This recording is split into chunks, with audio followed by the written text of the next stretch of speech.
พี่โฟกัสพี่มานี่หายแล้วนี่ร้อยไหนกูซื้อได้มานี่รู้สึกว่าไรเมาหรือบ่นี่เมาหรือบ่นี่ว่าซื้อมาวันที่มือเขาไง2 ลูก1 ลูกมาวันนี้4 ลูกเต็งกันเลย4 ชั่วโมงมาวันนี้เดินทางทำกับบ้านไม่จับว่าตัวนี้ไม่บอลนะยังไงอยู่ยังไง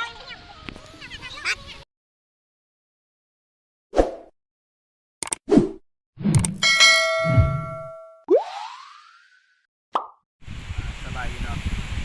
วันนี้ก็อยู่ที่ทะเลเอาพากันมาที่ทะเลบนนครนี่ก็ที่สั่งพาเนาะพาแล้วนครพาไปลองไปตอนที่ทะเลกันนะ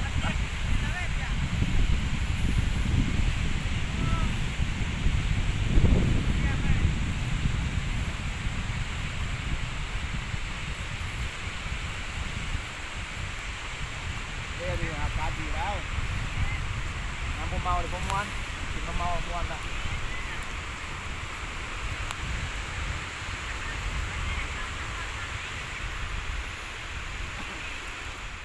เข้าชิพาไปถามบุคคลทุกคนเลยตามมือนี่ม้วนบ่ไป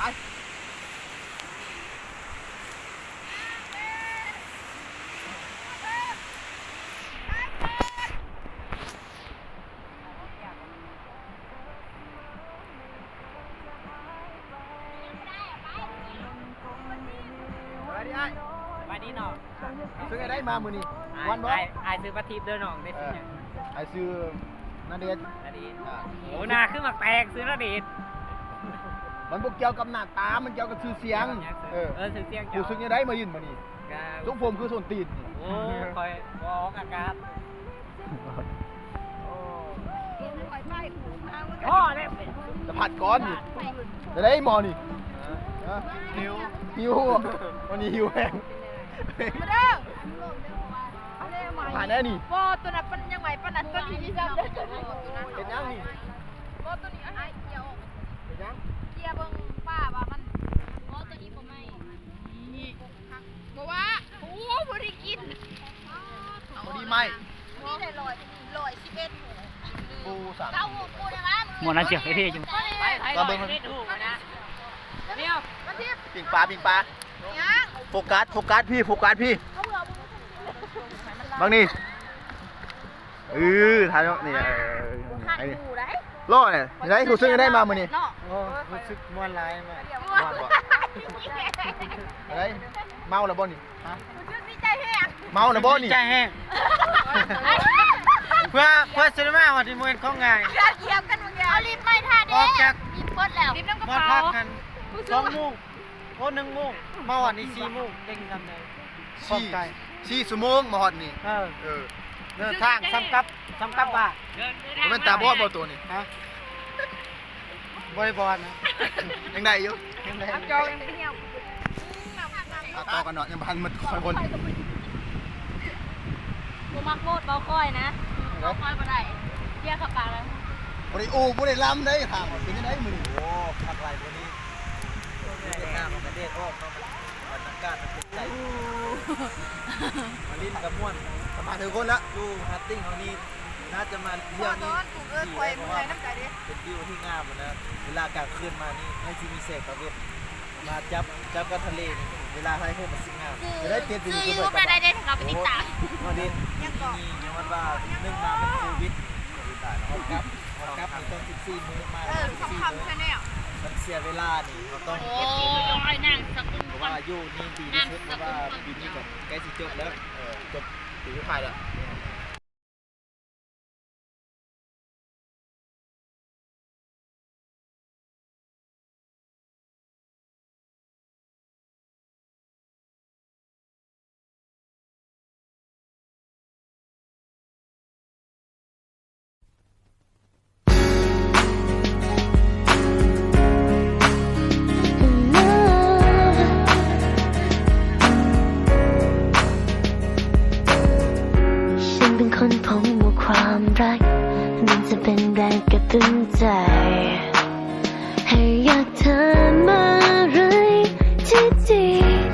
ก็เพิ่งรู้ว่าใจฉันที่มันเกเรอยู่ทุกทีในวันนี้เปลี่ยนไปเพราะเธอนี่ไงก็เธอนี่ไงที่กุมหัวใจฉันอยู่ยังอยู่กับเธอใช่ไหมก็ฝากเธอไว้อีกวันอย่างนี้ก็รบกวนละกันคงไม่เป็นภาระนะถ้าเธอยังไม่มีใครก็ฝากใจไว้ในนั้นสมมตินะว่าวันหนึ่งเธออยากเก็บมันไว้แล้วฉันจะให้เลย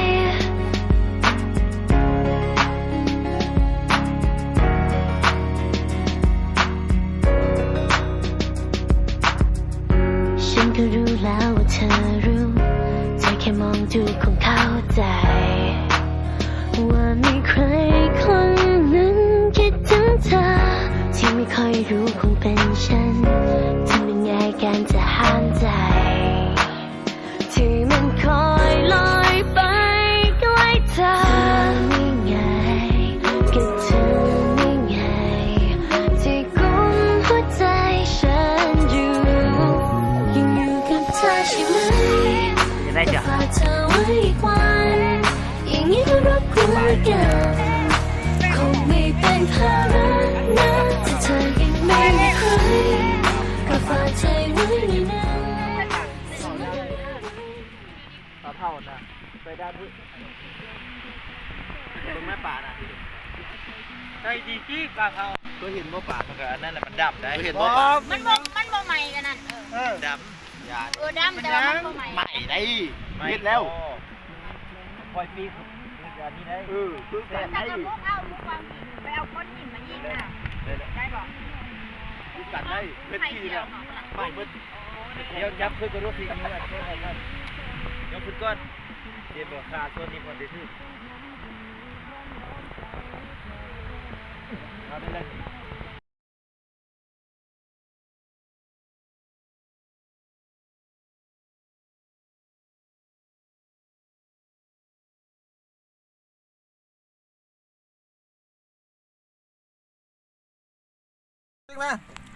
บอกผู้หญิงเขาต้องกินเด้อสินะเขากินคงอีกแล้ว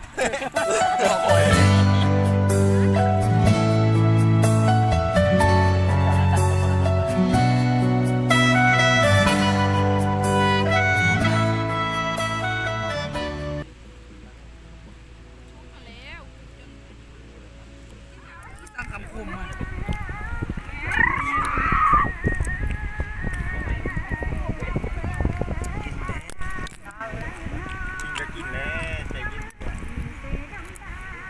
ได้เปิดเพลง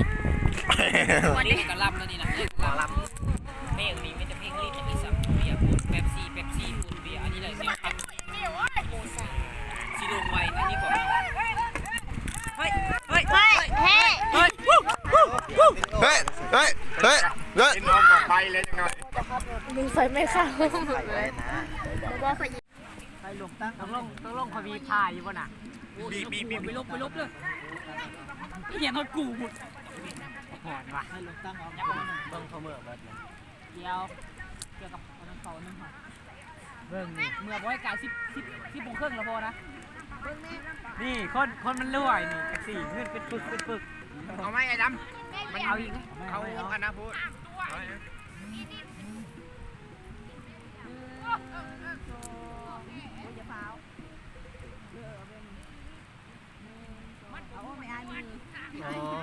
อ้าว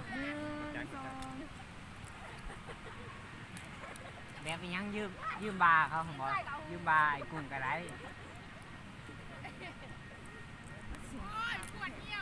ไม่อย่างโตอีสังเอ้าเขาทายหูคนนี้บอกมันก็เลยยืมบาปากกันนี้ยืมแน่แล้วน้องมาแบบงามๆใจเย็นๆน้องใจเย็นๆ เห็นเฮาหน่อยพูดเอาจึงเฮาโดนแน่โย่น้องครับมันหันได้ลิ้นมาบางอย่างที่แบบตกใจเลย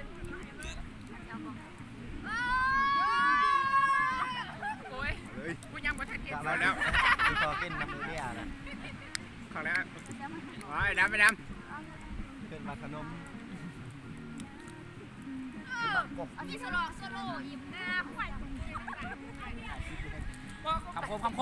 คมเนี่ยนะคำคมจะค่อยขึ้นบ่ออก ใส่เปลือกห้อยจากกก อันหนาไปด้วยของคุ้มอ่ะติดกล้องมา ใส่เปลือกห้อยจาก อันหนาไปด้วยของคุ้มอ่ะ1 2 3แอคชั่น โอ้ยตัวนี้ ไปนั่งเอาไปห้อยทำมัน ขึ้นก่อน นางบริเบียหายเด้อ คำคมที่ค่อยยิ้มให้เจ้าไม่ค่อยมากได้ค่อยโหลด เอ้า เลี้ยวกล้องมันเลยสิเขาบังมันเลย บ่ บังกล้องมันแล้วค่ะที่บอกกล้องข้างหลัง นับไปที่มี กล้องอยู่ข้างหลังอะไรสุดเรื่องมั้ง ถ้าบ้าจับกดจับ ลมยังเปลี่ยนทิศ